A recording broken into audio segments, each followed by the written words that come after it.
Assalamualaikum warahmatullahi wabarakatuh. Perkenalkan, saya Nafa Amnur Rahma. Dalam video kali ini, saya akan menjelaskan materi mengenai bantuan hukum litigasi. Apa itu bantuan hukum litigasi? Dapat dibagi menjadi dua pengertian. Yang pertama yaitu bantuan hukum. Bantuan hukum merupakan sebuah jasa hukum yang diberikan oleh pemberi bantuan hukum secara cuma-cuma kepada penerima bantuan hukum untuk menghadapi masalah hukum. Lalu apa itu litigasi? Litigasi adalah proses penanganan perkara hukum yang dilakukan melalui jalur pengadilan untuk menyelesaikannya. Sehingga dari kedua pengertian tersebut dapat diambil kesimpulan bahwa bantuan hukum litigasi itu adalah pemberian bantuan hukum oleh pemberi bantuan hukum secara cuma-cuma kepada orang miskin untuk mendapatkan perwakilan hukum yang dilakukan melalui jalur pengadilan untuk menyelesaikan permasalahannya. Pemberian bantuan hukum litigasi itu dilakukan oleh seorang advokat yang berstatus sebagai pengurus pemberi bantuan hukum atau advokat yang direkrut oleh pemberi bantuan hukum. Advokat itu sendiri adalah orang yang berprofesi memberikan jasa hukum baik di dalam maupun di luar pengadilan yang memenuhi persyaratan berdasarkan peraturan perundang-undangan. Peran serta tindakan advokat ini sebagai penasihat atau pembela perkara dalam berproses di pengadilan disebut dengan advokasi. Pemberian bantuan hukum itu dapat dilakukan melalui beberapa cara, di antaranya yang pertama itu melalui pendampingan atau menjalankan kuasa yang dimulai dari tingkat penyidikan dan penuntutan. Kemudian yang kedua itu melalui pendampingan atau menjalankan kuasa dalam proses pemeriksaan di persidangan, serta yang terakhir itu adalah pendampingan atau menjalankan kuasa terhadap penerima bantuan hukum di peradilan tata usaha negara. Pemberian bantuan hukum ini meliputi permasalahan yang pertama masalah hukum keperdataan, yang kedua itu masalah hukum pidana, dan yang ketiga itu masalah hukum tata usaha negara. Untuk bantuan hukum dalam perkara pidana, menempatkan pemberi bantuan hukum hanya sebatas mendampingi tersangka atau terdakwa dan mengadakan berdasarkan tata cara dan prosedur hukum yang ada, baik itu menyangkut pembelaan, proses pemeriksaan, proses penyelesaian perkara, dan lembaga yang berwenang menyelesaikan perkara adalah pengadilan. Untuk penerima bantuan hukum dalam perkara pidana ini terdiri atas tersangka dan terdakwa. Kapan perkara pidana itu mendapat bantuan hukum? Nah, perkara pidana yang mendapatkan bantuan hukum itu adalah perkara pidana yang pertama, yang diancam dengan pidana 5 tahun atau lebih. Yang kedua, itu perkara pidana yang diancam dengan pidana mati. Dan yang ketiga, itu adalah perkara pidana yang diancam dengan pidana kurang dari 5 tahun akan tetapi menarik perhatian masyarakat luas. Yang kedua itu bantuan hukum dalam perkara perdata. Nah, bantuan hukum secara litigasi dalam penanganan perkara perdata ini diberikan kepada penerima bantuan hukum yang merupakan penggugat atau pemohon serta termohon atau tergugat.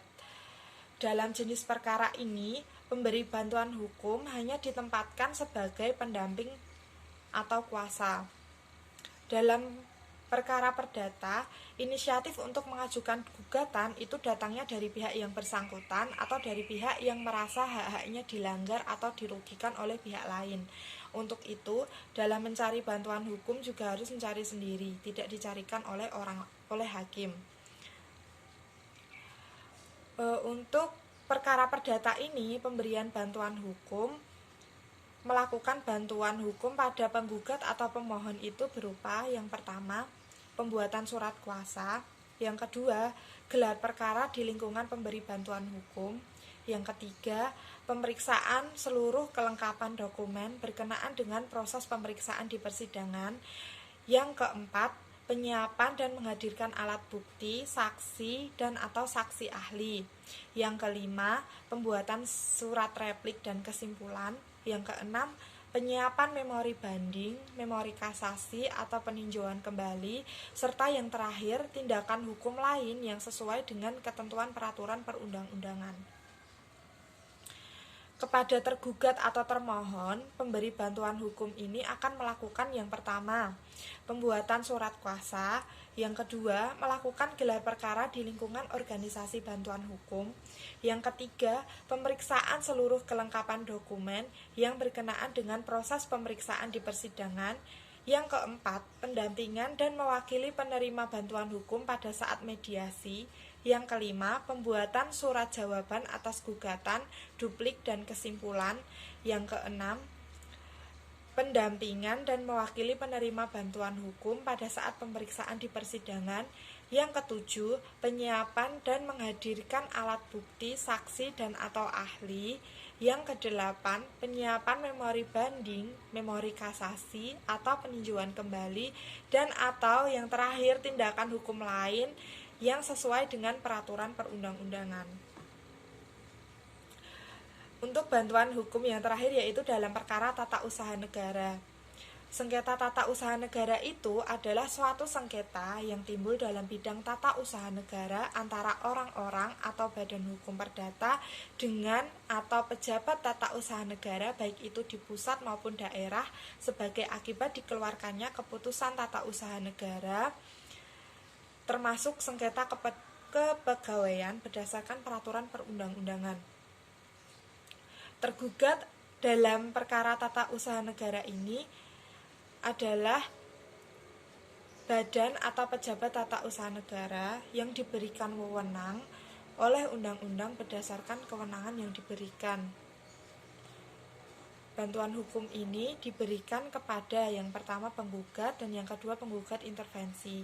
Penggugat maupun penggugat intervensi ini adalah pihak yang merasa hak-haknya dilanggar atas keputusan badan atau tata usaha negara.